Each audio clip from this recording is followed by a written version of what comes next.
どうも、底辺アクアリスト黄昏です。皆さん、小型水槽は好きですか？自分は30センチキューブ水槽くらいの大きさの水槽が好きです。個人的にはこのサイズは小型水槽だと思っているんですが、正直ここら辺の定義に関しては個人差がある気がします。ただ、専用の水槽台がなくても置けて、なおかつレイアウトが満足にできるサイズだと、これがギリギリだと思うので、そういった意味でもギリギリ小型水槽と言えるのではないでしょうか。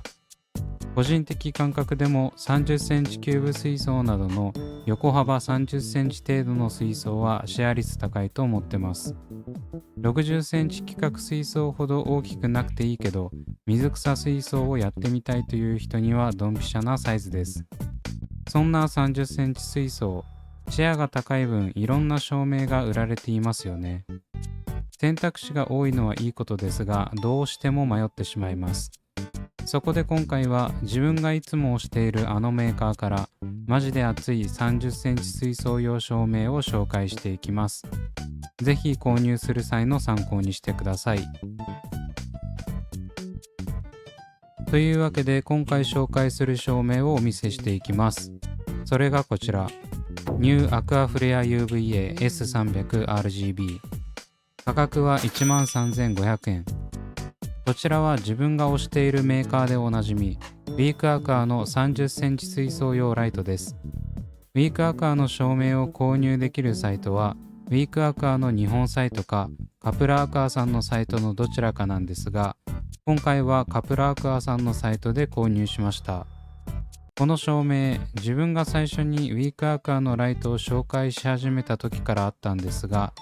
実はその頃と比べてマイナーチェンジしています。というか、ウィークアクアの照明すべてがアップデートされており、現在やばいことになっています。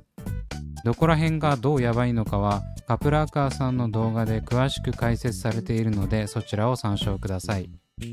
自分の方でも今後激烈使いやすくなった機能について別動画で触れていければと思っています。ちなみに先ほどお話ししたアップデートに関しては全ての照明に対して行われているんですが、この照明に関しては照明のスペック自体が上がっています。最初に自分が紹介した T90RGB に関しても照明のスペック自体が変わっているということで、ウィークアクアは水槽用照明メーカーの中で開発意欲がガチで凄まじい最も熱いメーカーです。今回紹介する照明以外にも注目しておいて損はありません。ちょっと話が脱線してしまったので話を戻し、今回紹介する S300RGB のスペックをお話していきます。出力 20W、光量1100ルーメン、RGB 球20個、UVA 球10個、サイズ横 32.1 センチ、幅10センチ、高さ 1.8 センチ、重さ 0.5kg となっています。前モデルに比べて光量が増し、30センチの照明の中ではトップクラスの明るさを誇ります。以前紹介した千尋の WRGB スリム30が1200ルーメンなのでほとんど変わらないです。価格的にも若干こちらの方が安いですし、アプリケーション的な他のスペックもアップデートで千尋に並んだので、ローエンドというくくりではありますが、他メーカーの RGB ライトに見劣りしません。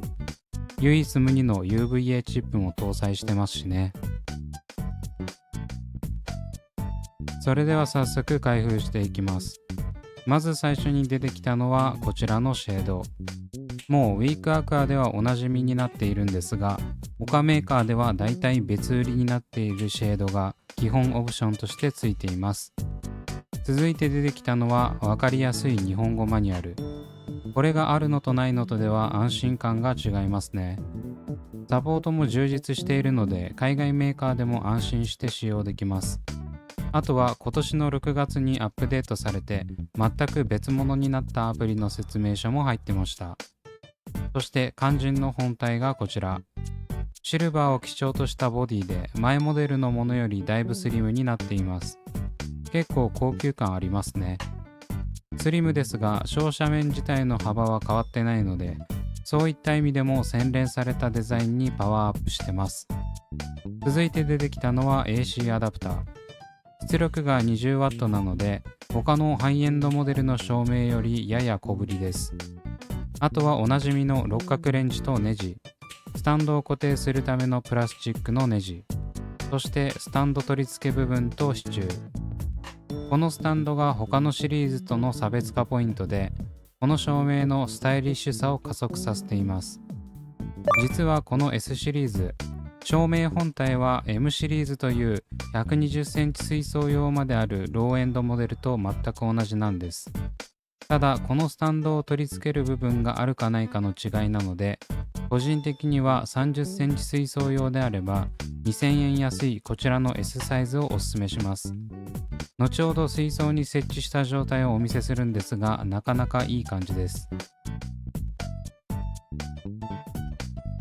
それでは早速組み立てていきます。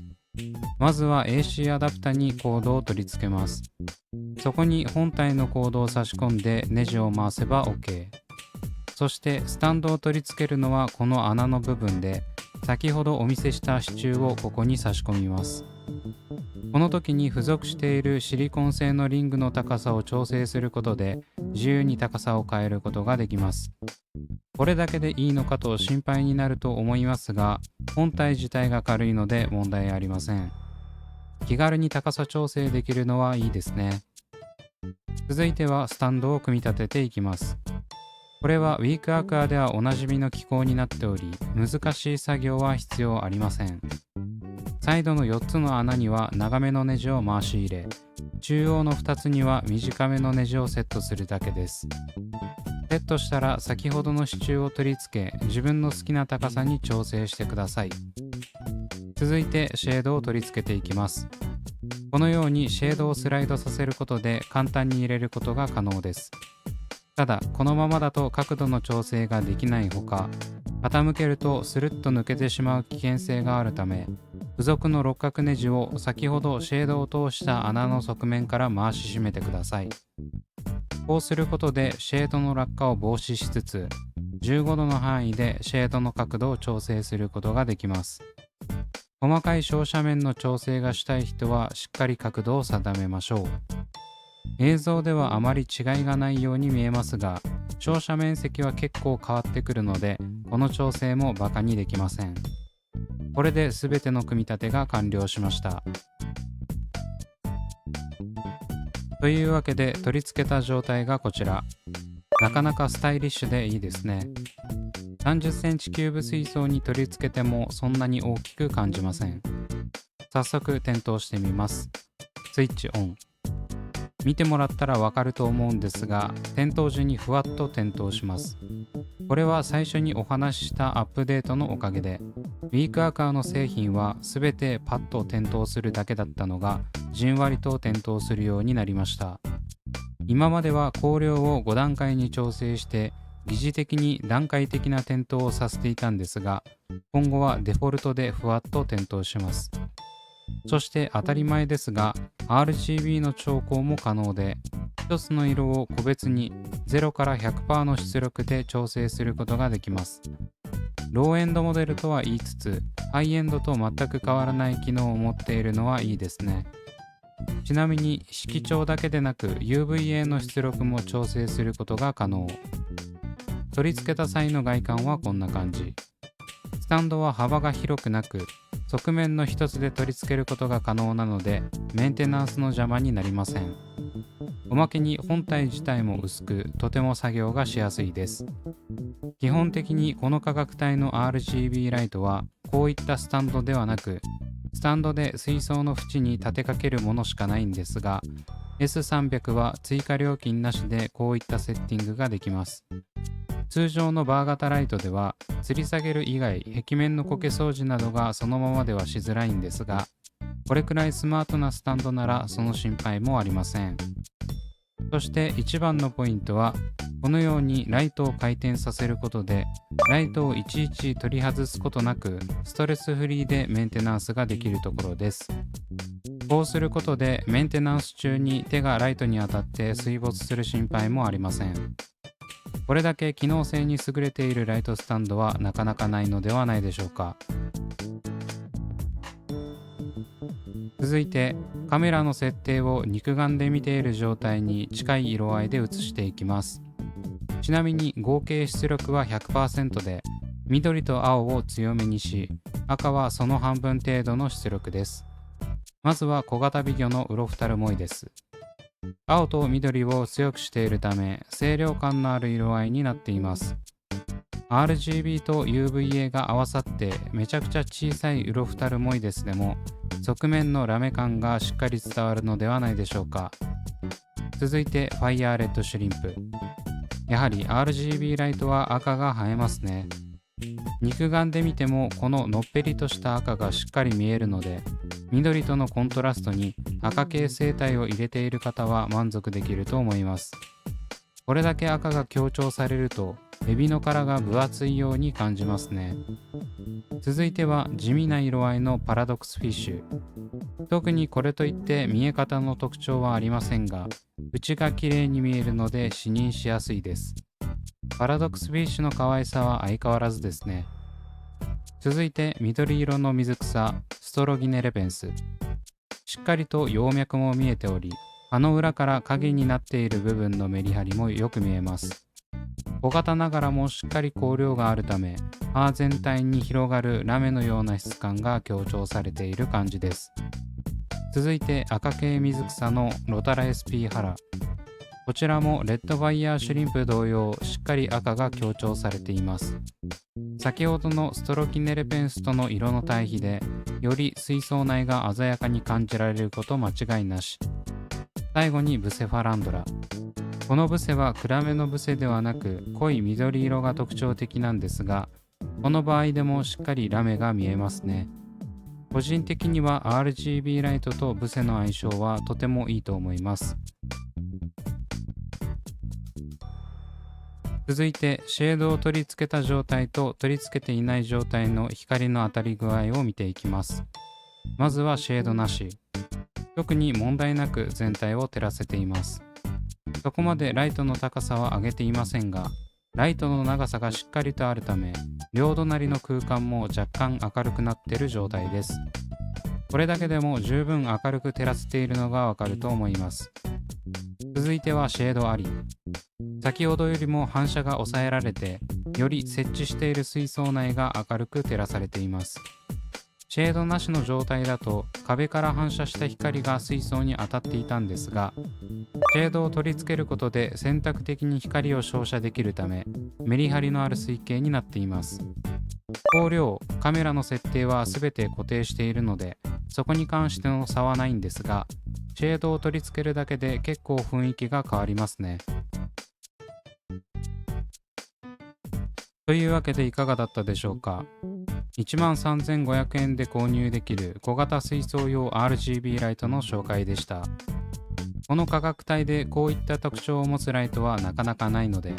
RGB ライトが気になってるけど高額なライトは手を出しにくいという人にもおすすめです。このライトは先ほどもお話しした通り1100ルーメンと十分な出力があるため、30センチ水槽だけでなく45センチ水槽にも使用することができます。余力があると幅広い水槽サイズにも対応できるからいいですね。ちなみに今回購入させてもらったカプラアクアさんのサイトは販売から修理、サポートまでを一貫しているため安心して購入することが可能です。ウィークアクアの日本向けサイトとの違いとしては、そういったアフターケア面が大きいです。カプラアクアさんのサイトで購入すると公式 LINE での直接サポートも受けられますし、最近ではカプラケアという定額サービスも開始しています。こちらのカプラケアは250円で1ヶ月保証を延長してもらえるだけでなく、一つの契約でカプラアクアで購入したライトすべてに適用することが可能です。10個ライトを持ってたら250円で10個分の延長保証が受けられるということですね。実質10ヶ月分が250円はえぐい。無償保証期間が過ぎた機種でも延長されるため、後から保証を長くしたいと思った人にもうってつけです。詳しい保証内容についてはカプラークアさんのサイトでご確認ください。正直製品によっては日本向けのウィークアクアのサイトとカプラークアでは金額がそこそこ違うこともあるので、どちらが自分に適しているか比較検討しながら購入することをお勧めします。とりあえず手厚いサポートを希望するならカプラークアで購入する方がいいかもしれません。概要欄に両方のサイトのリンクを貼っておきますので、気になった方はぜひ見てみてください。こんな感じでまた新たな製品を購入した際は紹介していきますので、気になる方はぜひチャンネル登録の方よろしくお願いします。というわけで今回はここまで。Twitter と Instagram もやっておりますので、そちらも見ていただけると嬉しいです。それではご視聴ありがとうございました。